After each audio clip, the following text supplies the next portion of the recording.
kami dari kelompok 6 akan membahas tentang konstitusi Yordania, yang mana di sini ada 2 tim yang akan berdebat dan saya sendiri sebagai moderator, saya Ketua Hamzah, dan ada di sebelah kanan saya tim pro, saya Citra Rosamila, dan saya Kifra Sri Devi, dan di sebelah kiri saya ada tim kontra. saya Dina Rahma Putri, saya Asifah Aini.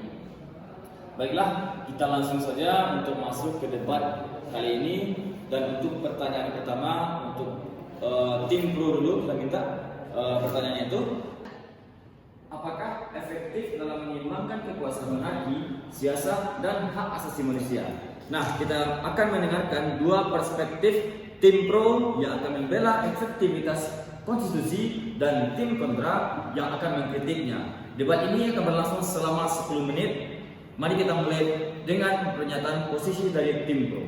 Baik, terima kasih moderator. Kami dari tim pro berpendapat bahwa Konstitusi Yordania 1952 adalah contoh sukses dari sebuah negara Muslim yang memadukan tradisi dan modernitas. Konstitusi ini dengan jelas menandakan bentuk negara sebagai monarki konstitusi dengan sistem parlemen bikameral. Meskipun raja memiliki kekuasaan yang kuat, hal itu diperlukan dalam konteks yang regional dan tidak stabil.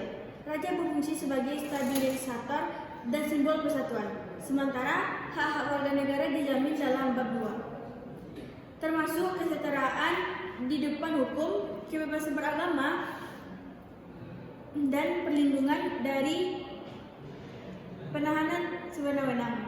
Selain itu, konstitusi mengakui syariah sebagai sumber hukum, khususnya di pengadilan agama yang mewujudkan penghormatan terhadap identitas, penghormatan mayoritas tanpa mengabaikan minoritas. Sebagai kelanjutan, konstitusi Yordania juga telah beradaptasi dengan perkembangan HAM internasional. Yordania adalah salah satu negara Arab yang pertama kali meratifikasi CEDAW dan CFC yang dalam visi Jordan 2025. Pemerintah berkomitmen untuk reformasi hukum yang memperkuat hak perempuan dan anak, eksistensi syariah, dan konstitusi tidak menghalangi perlindungan HAM, melainkan dipahami dengan kerangka maksud al-syariah yang dengan tujuan universal dalam HAM. Dengan demikian, konstitusi Yordania berhasil menciptakan keseimbangan yang dinamis antara otoritas monarki, norma agama, dan hak asasi manusia.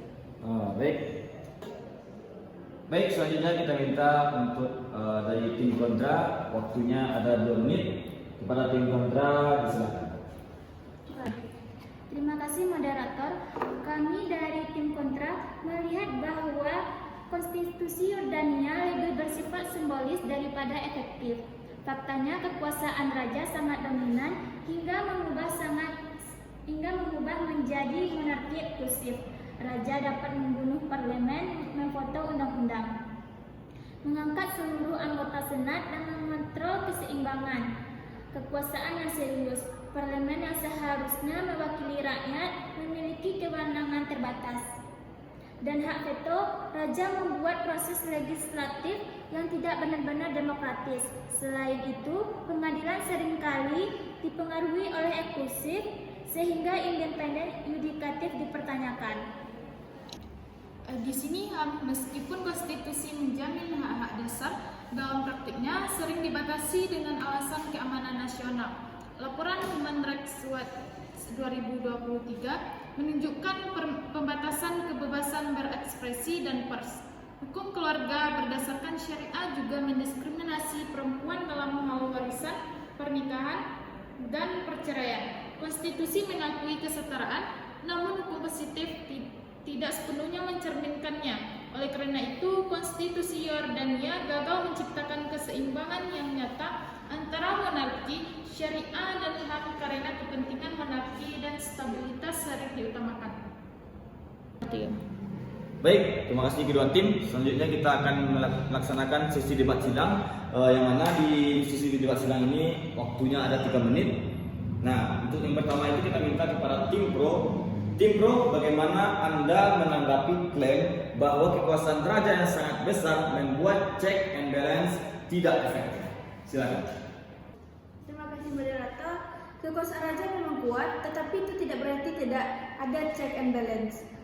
Parlemen tetap memiliki wewenang untuk mengajukan mosi tidak percaya, menyetujui anggaran, dan menginterpelasi menteri. Selain itu, raja bertindak dalam koridor konstitusi.